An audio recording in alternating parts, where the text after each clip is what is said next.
Bismillahirrahmanirrahim. Assalamualaikum warahmatullahi wabarakatuh.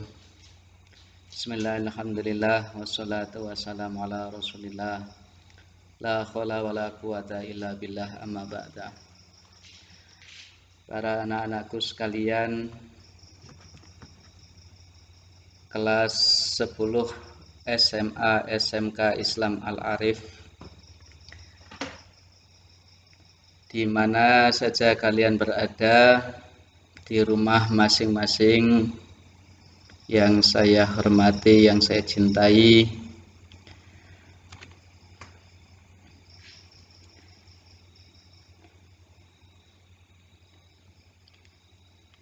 Kita akan bersama-sama melanjutkan materi kajian mata pelajaran fikih Fathul Qorib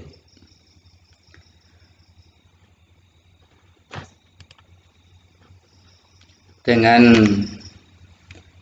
tema sholat 2 hari raya Idul Fitri dan Idul Adha. Setelah mempelajari materi sholat 2 hari raya, sholat Idul Fitri dan Idul Adha, diharapkan santri mampu memahami hukum dan tata cara pelaksanaan sholat 2 hari raya, memahami tata cara khutbah lebaran Idul Fitri, memahami pembagian takbir hari raya, dan mendemonstrasikan lafaz bacaan takbiran.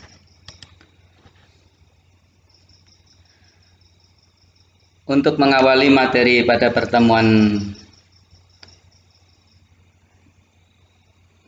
kali ini, mari kita bersama-sama membaca doa Fatihah. Mudah-mudahan kita semuanya dihindarkan dari berbagai macam musibah yang saat ini sedang melanda di negeri kita, negeri Indonesia yang kita cintai. Dan juga mudah-mudahan dengan pembacaan Ummul Kitab, kita semuanya diberi kemanfaatan ilmu, diberi kefahaman ilmu dan kemanfaatan ilmu. Al-Hadiniyah. Al-Fatihah. A'udzubillahi minasyaitonirrajim. Bismillahirrahmanirrahim. Alhamdulillahirabbil alamin, arrahmanirrahim, maliki yaumiddin. Iyyaka na'budu wa iyyaka nasta'in. Ihdinas siratal mustaqim. Shiratal ladzina an'amta 'alaihim ghairil maghdubi 'alaihim waladdallin. Amin. Kita langsung saja. Bismillahirrahmanirrahim. Faslun, adapun inilah fasal. Wassalatul aidaini, adapun sholat 2 hari raya. Ail Fitri, artinya hari raya Idul Fitri, wal Adha, dan Idul Adha. Itu sunnatun, sunnah, muakkadatun, yang dikuatkan. Fasal, sholat 2 hari raya, yaitu hari raya Idul Fitri dan Idul Adha, hukumnya adalah sunnah muakkad. Wa tusra'u, dan dijelaskan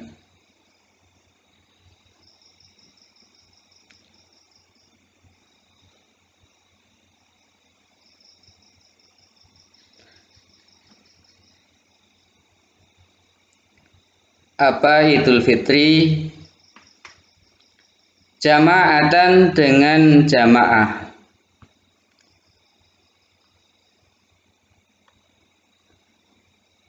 Limunfaridin, bagi sendiri. Wa musafirin, dan berpergian. wa khurin dan merdeka, wa abdin dan budak, wa khungsan dan banci, wa mra'atin dan perempuan, la jamilatin yang tidak cantik, wala zati hayatin dan tidak zatul hayat.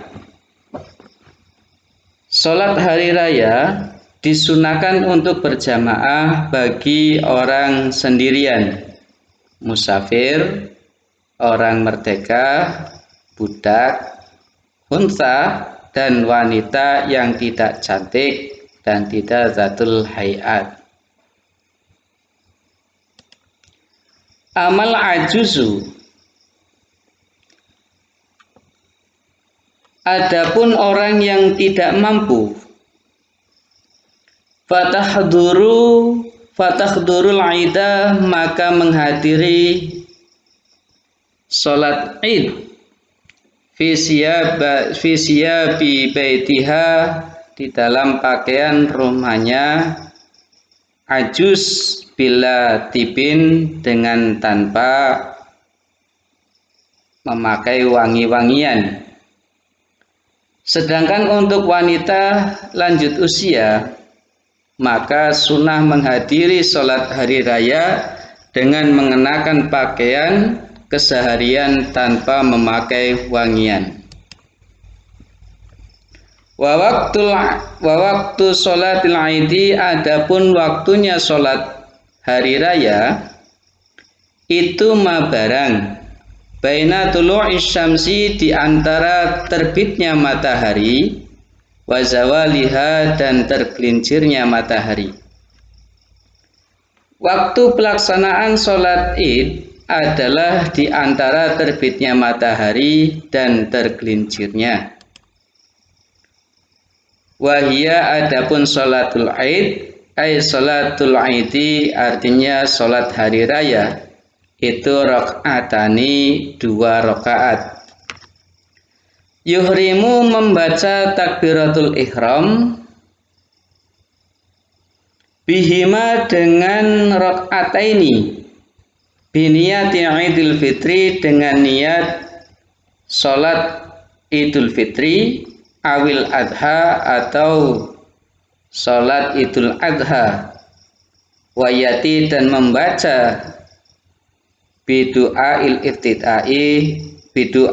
iftitahi, dengan doa iftitah.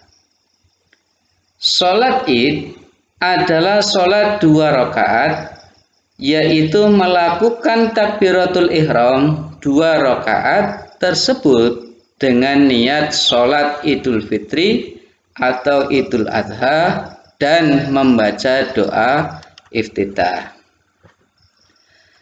Wa yukabiru, dan membaca takbir siapa orang, fi rakaatil ula, pada rakaat sholat yang pertama, sab'an, dengan 7 kali, siwa takbiratul ihrami, selain takbiratul ihram. Sumaya ta'awwadhu, lalu membaca ta'awud siapa orang, wa yaqra'u, dan membaca siapa orang, al-fatihata, pada al-fatihah, wa yaqra'u, dan membaca siapa orang, ba'daha, setelah fatihah, suratan qaf, pada surat qaf, jahron, dengan mengeraskan suara. Di dalam rakaat pertama membaca takbir 7 kali selain takbiratul ihram, kemudian membaca ta'awudz, membaca surah al-fatihah, dan membaca surat qaf setelah al-fatihah dengan mengeraskan suara. Wa yukabiru, dan membaca takbir siapa orang, fi rakaati saniyati, pada rakaat sholat idul fitri atau sholat id asaniyati yang kedua, khamsan, 5 kali, siwa takbiratul qiyami, selain takbiratul atau selain takbirnya berdiri.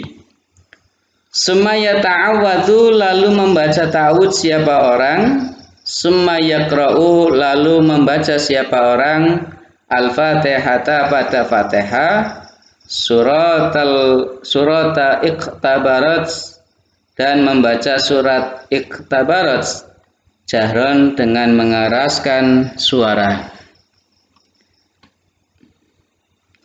Di dalam rakaat kedua membaca takbir 5 kali selain takbir untuk berdiri, kemudian membaca ta'awudz, lalu membaca surah Al-Fatihah dan surat Iqtabarat dengan mengeraskan suara.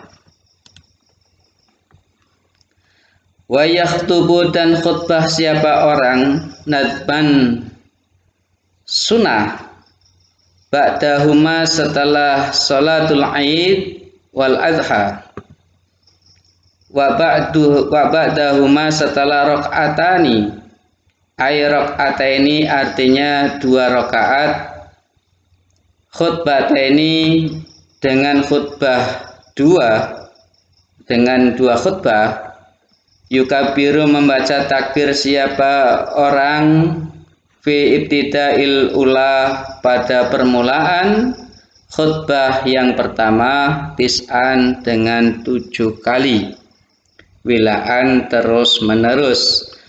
Wa yukabiru, dan membaca takbir siapa orang fi ibtida'i saniyati pada permulaan khutbah yang kedua, sab'an dengan 7 kali, wilaan terus menerus.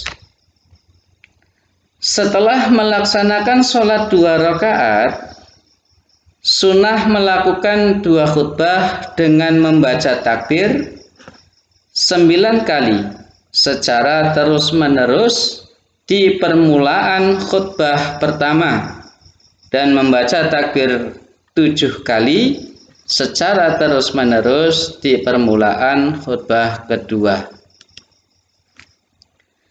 Walau fasola, apabila terpisah, bainahuma di antara khutbataini, bitahmidin dengan membaca tahmid, wa tahlilin dan membaca tahlil, wa sanain dan puji-pujian, karena ada apa fasola itu hasanan baik. Seandainya kedua khutbah dipisah dengan bacaan tahmid, tahlil, dan puji-pujian, maka hal itu adalah baik. Wa takbiru, adapun takbir itu ala kismaini atas 2 bagian. Mursalin, takbir mursal, wa huwa, adapun mursal itu ma perkara la yakunu tidak ada apa ma akibat sholatin setelahnya sholat, wa muqayyidin dan takbir muqayyid, wa huwa adapun muqayyid itu ma perkara yakunu ada apa ma akibaha setelahnya sholat. Takbir terbagi menjadi 2. Yang pertama, takbir mursal, yaitu takbir yang tidak dilaksanakan setelah sholat. Dan yang kedua, takbir muqayyad, yaitu takbir yang dilakukan setelah pelaksanaan sholat.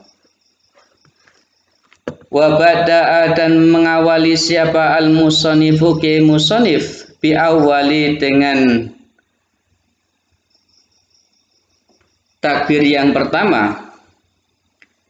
Faqala, maka berkata siapa musonif, wa yukabiru, dan membaca takbir siapa orang, nadman sunnah, kulun pada sesuatu, min zakarin dari laki-laki, wahungsan dan perempuan, wahadirin dan di rumah, wa musafirin dan di perjalanan, fil manazili di dalam beberapa rumah, wat turuki dan beberapa jalan, wal masajidi dan beberapa masjid, wal aswaki dan beberapa pasar. Min ghurubis syamsi dari terbenamnya matahari, min lailatil aidi dari malamnya hari raya, ai Idul Fitri artinya Idul Fitri. Musonif memulai dengan menjelaskan takbir. Yang pertama, beliau berkata, bagi setiap orang laki-laki, wanita, orang yang berada di rumah dan musafir, sunnah membaca takbir di rumah-rumah, di jalan-jalan, di masjid-masjid, dan di pasar-pasar, mulai dari terbenamnya matahari malam hari raya, maksudnya hari raya Idul Fitri. Wa yastamiru dan melangsungkan siapa musonif hadza takbiru pada inilah takbir ila ayyadakhula sampai masuknya siapa al imamu imam fi sholati di dalam sholat lil aidi bagi sholat id. Kesunahan takbir ini tetap berlangsung sehingga imam mulai melaksanakan sholat id. Wala yusanu dan tidak disunahkan apa at-takbiru lailata Idul Fitri, takbir malam hari raya Idul Fitri, akibat sholati setelahnya sholat.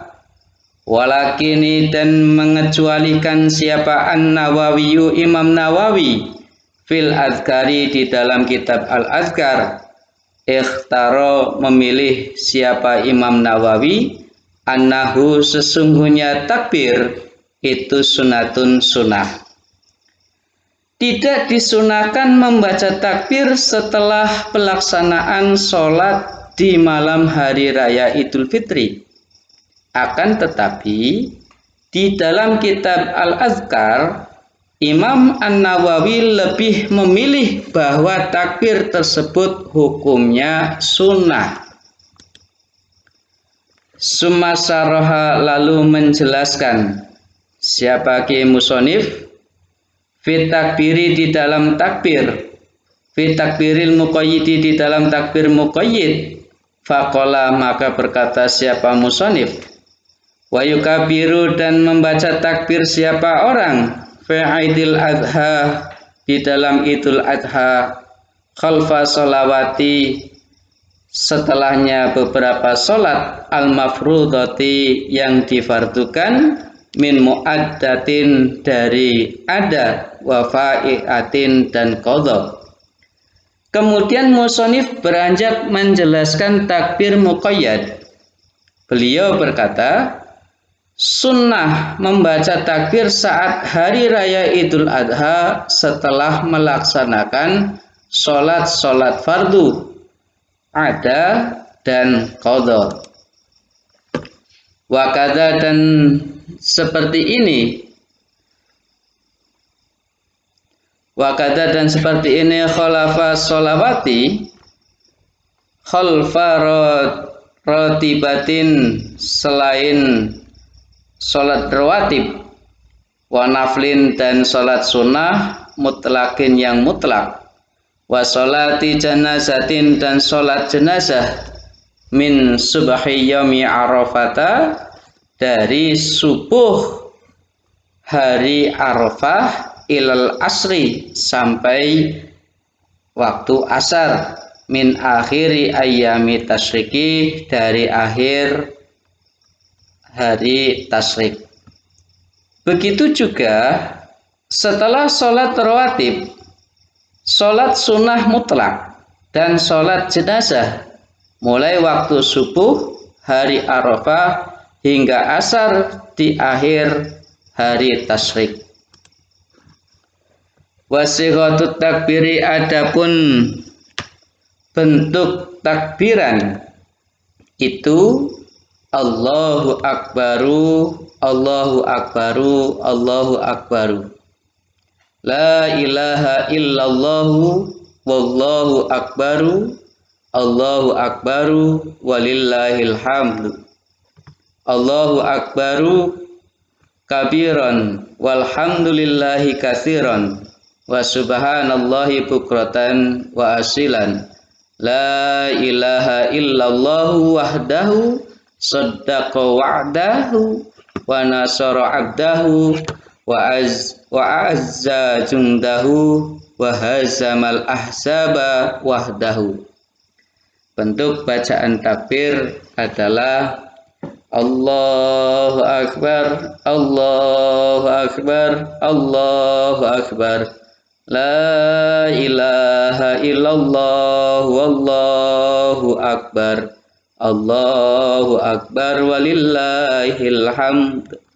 Allahu akbar kabira walhamdulillahi katsira wa subhanallahi bukratan wa asila. La ilaha illallah wahdah sadaqa wa'dah wa nasara 'abdah wa azza jundahu wa hasamal ahzaba wahdah. Allah maha besar, Allah maha besar, Allah maha besar. Tidak ada Tuhan selain Allah. Allah maha besar, Allah maha besar, dan segala puji hanya milik Allah. Allah maha besar.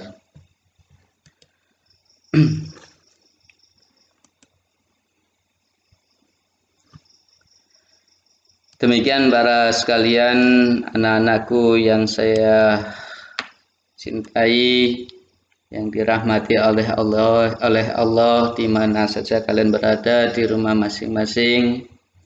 Materi pada pertemuan kali ini mudah-mudahan mendapatkan kemudahan di dalam menanggapi masalah hukum daripada sholat dua hari raya, yaitu sholat Idul Fitri dan Idul Adha. Namun para anak-anakku sekalian, di dalam menghadapi situasi saat ini sedang dilandanya musibah wabah corona di negeri kita ini, kita harus bisa menanggapi dengan cara-cara yang lebih baik. Untuk menanggapi permasalahan wabah saat ini, yaitu dengan cara orang beriman menghadapi wabah dan doa para nabi. Cara yang pertama,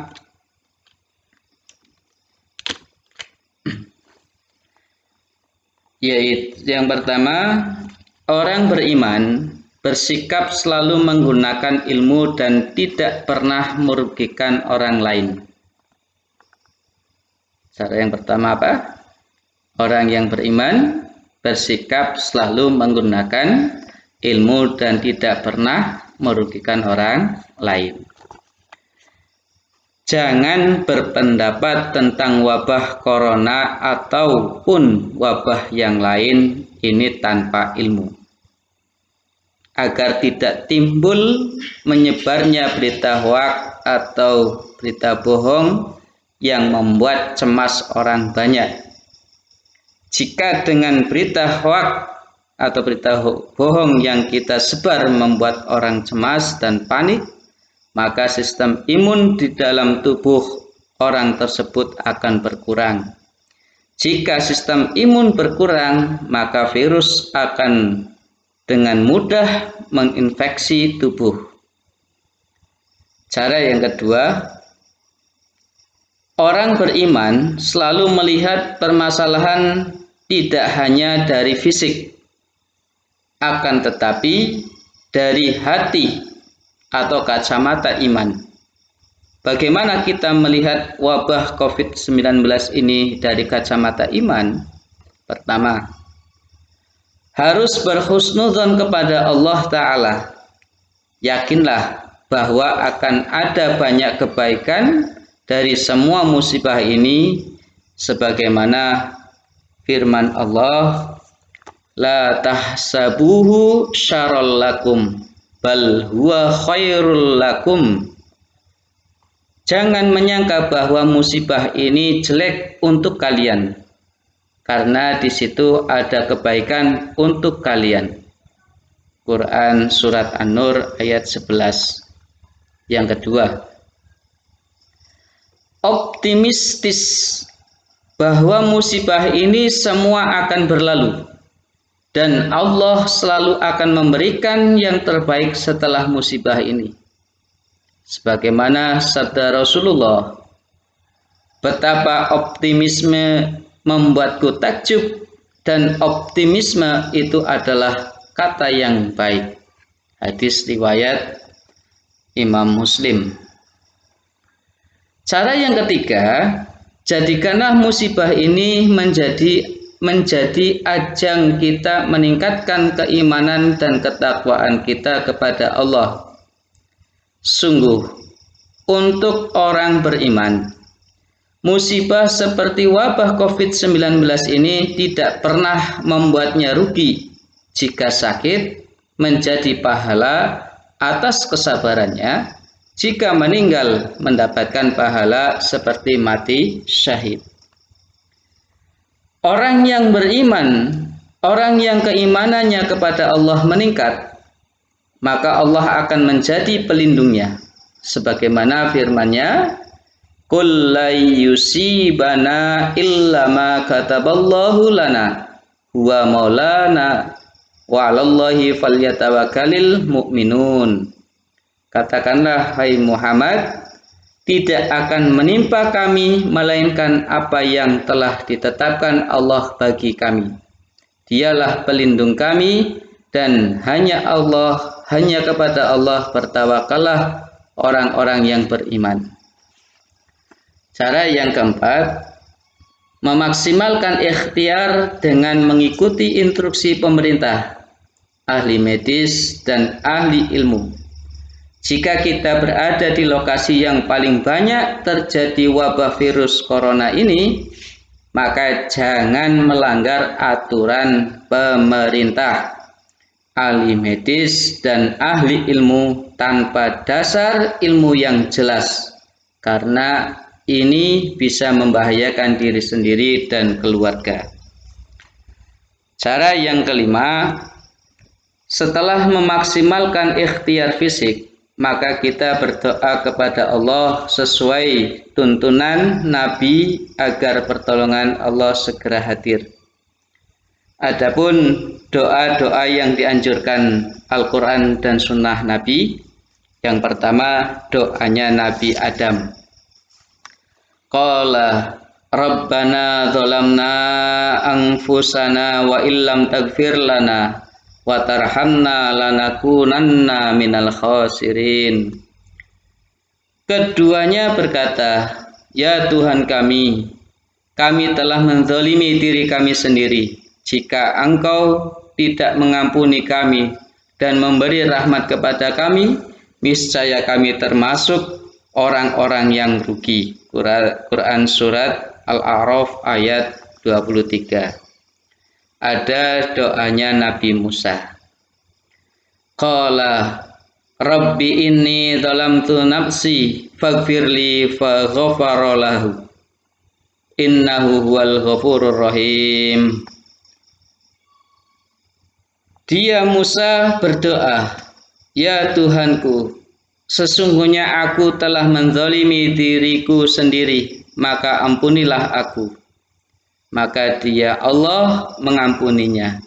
Sungguh Allah, dialah yang maha pengampun, maha penyayang. Ada juga doanya Nabi Nuh. Qala Rabbi inni a'udzu bika an as'aluka ma laysa li bihi 'ilm wa illa taghfirli wa tarhamni akum minal khosirin.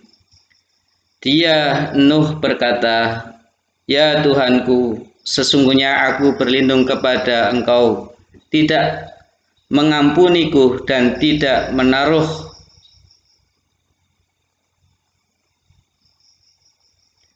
Dia Nuh berkata, ya Tuhanku, sesungguhnya aku berlindung kepadamu untuk memohon kepadamu sesuatu yang aku tidak mengetahui hakikatnya. Kalau Engkau tidak mengampuniku dan tidak menaruh belas kasihan kepadaku, niscaya aku termasuk orang yang rugi. Quran Surat Hud ayat 47. Doa Nabi Yunus. Wa dhannuni idh dhahaba mughadiban fadhanna allan naqdiru alaihi fanada fi dhulumati alla ilaha illa anta subhanak inni kuntu minadh dhalimin. Dan ingatlah kisah Dhunnun Nabi Yunus ketika dia pergi dalam keadaan marah, lalu dia menyangka bahwa kami tidak akan menyulitkannya, maka dia berdoa dalam keadaan yang sangat gelap. Tidak ada Tuhan selain Engkau, Maha Suci Engkau, sungguh aku termasuk orang-orang yang zalim. Quran Surat Al-Anbiya ayat 87. Cara yang keenam, lakukanlah zikir pada pagi hari dan pada waktu petang, serta rutinkan bersedekah membantu sesama yang kesulitan atas musibah ini. Kapan wabah penyakit diangkat? Imam Ibnu Hajar Asqalani rahimahullahu ta'ala mengatakan, pada umumnya wabah penyakit yang terjadi di negara-negara kaum muslimin sepanjang sejarah terjadi selama musim semi, kemudian diangkat hilang pada awal musim panas. Demikian cara-cara kita sebagai orang yang beriman menghadapi wabah dan doa para nabi. Mudah-mudahan kita semuanya terhindar dari segala macam wabah yang sedang melanda di negeri Indonesia kita cintai ini, dan kita bisa beraktivitas bagaimana pada